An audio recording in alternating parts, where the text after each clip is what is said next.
Eh bien bonjour à tous les gens, on se trouve pour un commentaire de match sur Pokémon Showdown. Donc un commentaire de match que je viens de faire et que du coup je voulais absolument vous le commenter parce que je trouve que c'est un match très intéressant. Alors je m'étais fait une team, alors vous risquez de la revoir cette team, je vous dis pas tout de suite pourquoi vous risquez de la revoir.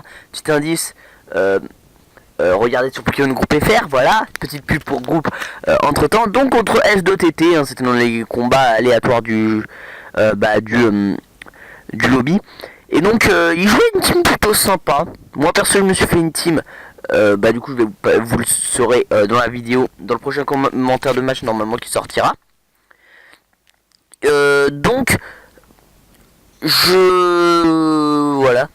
Alors je vais juste faire un petit commentaire de parenthèse par rapport à mon équipe. Je joue un Alakazam complètement bizarre avec la ceinture force. Bon, ça c'est un petit peu normal, avec Explo Force, Psycho, encore et Plénitude. C'est vraiment le set d'Alakazam fait pour faire chier les Scalproies. C'est très pratique. J'ai pas encore eu le temps vraiment de le tester. Donc de son côté, il a deux Pokémon UU, ce qui est plutôt sympa. De mon côté, j'ai du full OU à part un Borderline. Enfin, je sais pas, je crois qu'Alakazam normal il est OU. Hein. Bon, on va tout de suite commencer. Donc, de mon côté, je lead avec mon Olucha, dont je me rappelle jamais de son nom en français. Lui, comme c'est avec Goudra, donc désolé, je me rappelle jamais du nom. Donc, il envoie Hermure. Moi, je fais piquer histoire de me débarrasser de mon objet pour pouvoir avoir l'effet de DS sage. Je switch, j'envoie Itran puisque je sais qu'il ne peut rien me faire. Il me fait les pièges de rock, ce qui est plutôt logique venant d'un Hermure. Jusque là, plus trop de problème. Je sais qu'il allait switcher, du coup moi aussi je place mes pièges de rock. Ensuite je switch, j'envoie mon Conquélure. Lui de son côté il me fait Earthquake, donc je prends rien du tout. Je quand même un Conquélure, hein, faut pas déconner. Il réenvoie son machin. Je fais Knock-Off, c'est un petit réflexe, hein, quand je sais que mon adversaire va switcher, je fais Knock-Off. Donc du coup il envoie son Hermure, il perd les restes. Critique, aucun intérêt. Itran, il fait son atterrissage. Du coup voilà, le coup critique qui n'a eu aucun intérêt. Je re-switch sur mon Olucha, donc Brutalibré, voilà, c'est ça son nom. Du coup je savais qu'il allait envoyer son truc là. Du coup j'avais envoyé mon Olucha en anticipant. Je fais Sword Dance histoire de me placer. Je sais qu'il peut me rien faire, je fais Jump Kick, comme ça il prend énormément de dégâts. Il me fait Cyclone. Donc ça m'envoie mon Itran, je suis plutôt content. Du coup il switch, il renvoie Goudra. Je pensais qu'il n'avait pas switché en suranticipant, mais si. Du coup le Goudra qui est Burned, donc brûlé, qui n'aura pas eu d'influence sur le match, hein, ne vous inquiétez pas. Je réenvoie mon Olucha et là il me la met au fond. Draco Météore, je meurs. Ça me dérangeait pas trop puisque mon Brutalibré n'avait aucun intérêt sur sa team. Ensuite j'envoie mon Alakazam, je fais Calm Mind puisque je sais très bien qu'il ne peut rien me faire puisque Earthquake il est brûlé, mais de toute façon il m'aurait rien fait en dégâts.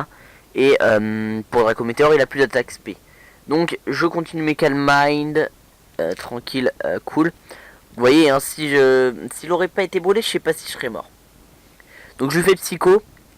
N'importe comment, vous allez voir que il envoie son Noto. Je pensais que je le dépassais, mais non. Donc déjà, rien que quand je voyais ça, je savais qu'il était Choice Card, donc mouchoir choix. J'envoie mon Manectric, du coup comme il est bloqué sur tête de fer, j'étais plutôt tranquille. Il envoie son Hermure, je méga évolue puisque c'est ma méga évolution. Et je fais Volt Switch, donc change éclair. Parce que je savais qu'il allait switcher. Voilà. Donc on a tous les deux Pokémon de mort. Donc plutôt normal quoi. Donc il envoie son Infernape. Il avait anticipé le séisme. J'ai suranticipé. Je fais Stone Edge.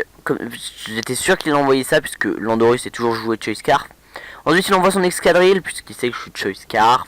Il est plutôt tranquille. Je switch. J'envoie mon Conquélure parce que je savais qu'il allait anticiper le Manectric en faisant séisme. Je pensais pas prendre aussi cher. Il envoie son Infernape, je fais Mach Punch. Donc je sais pas pourquoi il est pas resté. il m'aurait tué de toute façon et il aurait résisté à Mach Punch. Du coup je tue son Infernape, il meurt. donc Simi Abraz pour ceux qui ne parlent pas anglais. Il réenvoie son escadrille. Je switch, je me souvenais pas de ça. Du coup, lui, il me fait Iron Head, c'était un petit peu le plus safe de sa part. Il re-switch, et voilà, là c'est déjà la fin du match. Je lui fais knock-off.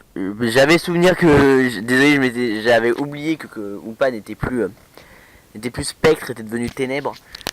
Mais du coup voilà, hein, c'est la fin. Donc GG quand même, S2TT, c'est vraiment un match qui s'est énormément joué sur l'anticipation. Par exemple le Lucha, donc Brutal Hybrid qui est mort à cause d'une anticipation, le Naltaria qui est mort à cause d'une anticipation. Il y a plein de morts qui se sont passés à cause d'anticipation, et c'est surtout ça que je voulais montrer. Donc vous pouvez voir que là à la fin du match il arrête pas de me axe, mais ça change rien puisque de toute façon je le défonce. Voilà, il me fait Iron Head, voilà, ça me confirme qu'il est Choice Scarf, hein. Il continue à faire Iron Head, il me flinch, voilà, axe 2.0. Ça n'a aucun intérêt, mais bon, hein. Il continue à faire Iron Head, et là j'attaque enfin, et je lui fais, je sais plus c'est quoi le nom de l'attaque, et donc je gagne. Donc GG à toi S2TT, hein. C'est vraiment un match que je trouvais hyper intéressant, je voulais absolument vous montrer. En tout cas j'espère que il vous aura plu, et je vous dis à plus pour une prochaine vidéo. Allez, ciao.